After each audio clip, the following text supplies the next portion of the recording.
દરિયામાં રઘુમાં માછલીઓ લૂંટ ખાતી હોય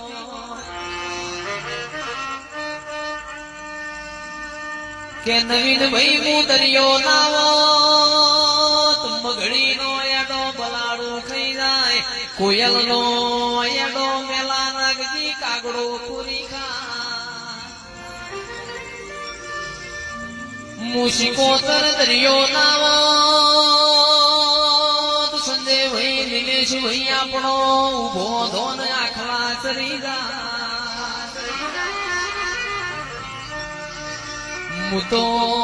તમારી શું તમને હું ચમત્કાર બતાવું ચમત્કાર મારા વેરીઓને બતાવવાના પ્રભુ વાડી રોમ લાવજે ખમા તન